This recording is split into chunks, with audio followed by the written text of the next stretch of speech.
এই যে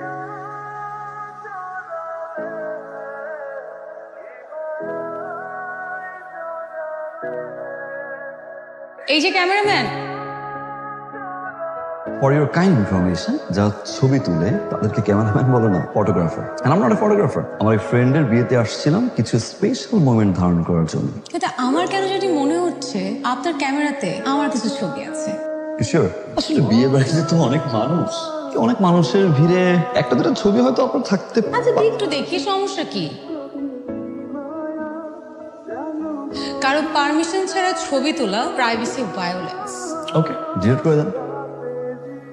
এত সুন্দর করে কপালে টিপ পরলেন, কষ্ট করে চোখে আবার লেন্সও পরলেন, দেখে মনে হচ্ছে পার্লার থেকে সেজে এসেছেন। একজন ফটোগ্রাফার যদি ছবি না তুলে খারাপ দেখান। আপনি কি আমার সাথে বাই এনি চান্স ফ্লার্ট করছেন? ফ্লার্ট আমি করি না, যা বলি ডিরেক্টলি করি। চাইলে আপনি ডিলিট করতে পারেন, okay, no problem, it's your call. Delete আপনি করবেন, অবশ্যই করবেন, কিন্তু তার আগে আমাকে ছবিগুলো পাঠিয়ে দিবেন। হোয়াটসঅ্যাপ পাঠিয়ে দিন। হোয়াটসঅ্যাপে দিতে হবে কেন? আমি আপনাকে ইমেল আইডি দিয়ে দিচ্ছি, ইমেল আইডি পাঠিয়ে দিবেন। Saurav. Dipa, nice to meet you.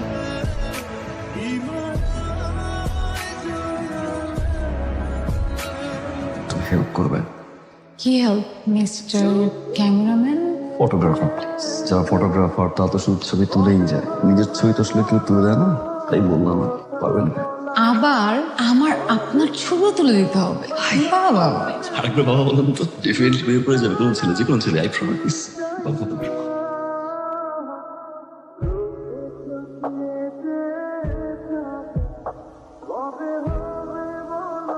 কি আবার মুড অফ মনে হচ্ছে? আমার বাবা আসলে একটু অসুস্থ। কি হয়েছে আঙ্কেল? বাবার আসলে যে বিজনেসটা ছিল, বাবা সেখানে অনেক টাকা ইনভেস্ট করে ফেলে। তারপর যখন লস হয়, আস্তে আস্তে বাবা মেন্টালি অ্যান্ড ফিজিক্যালি সিক হয়ে পড়ে। এখনো ওই অবস্থায় আছে। সুস্থ হয়ে যাবে বাবা, আই প্রমিস। দোয়া করে দেবেন। সৌরভ নামটা অনেক সুন্দর। সৌরভ নামের অর্থ হচ্ছে ঘাম, সুন্দর ঘাম। দীপা নামটাও কিন্তু খারাপ না। দীপা নামের অর্থ হচ্ছে বন্ধু, বন্ধুত্ব করা।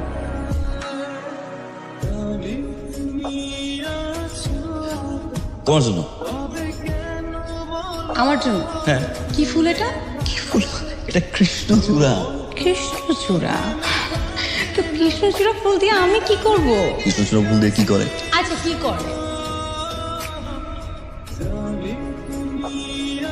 সবাই বলে ফুল নাকি গাছেই সুন্দর। আমার কি মনে হয় জানো, ফুল সুন্দর তোমার চুলে।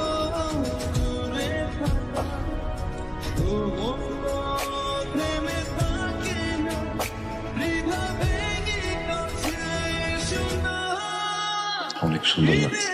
একটা মেয়ে সাজলে এত সুন্দর লাগে, জীবনে মনে হয় প্রথম দেখা। সাজার কারণ কি? মেয়েরা মাঝে মধ্যে অকারণেই সাজে, তাদের মায়াবতী হতে ভালো লাগে, তাই। তুমি কি মায়া হবে? শুধু আমার মায়া।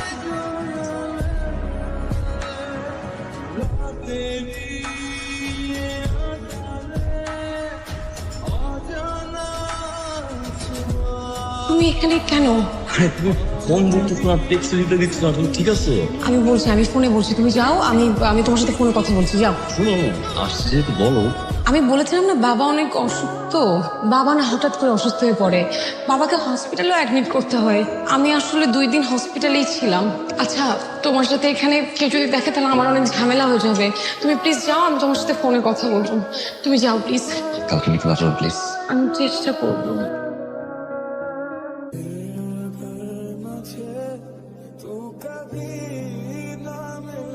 আরে বাহ, আজ আপনি আমার আগে। কোন ছেলে যখন কোনো মেয়ের জন্য অনেকক্ষণ ধরে অপেক্ষা করে, তার মানে ছেলেটা মেয়েটাকে ভালোবাসে। আর যখন কোনো মেয়ে কোনো ছেলের জন্য অপেক্ষা করে, তার মানে তো মেয়েটা ঠিকই ভালোবাসে। তবে ছেলেটা ছেড়ে দিন। আমি লাভ উইথ ইউ।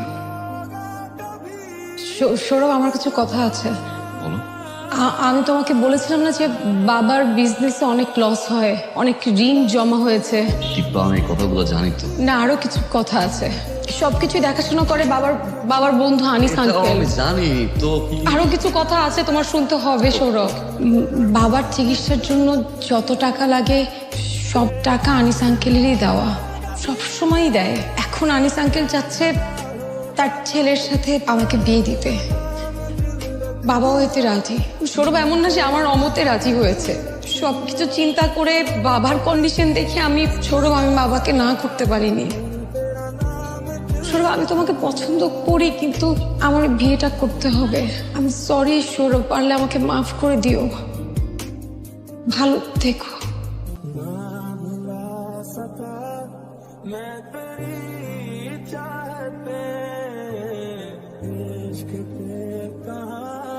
बस किसी का चले हो भी जाए मेरी सांसें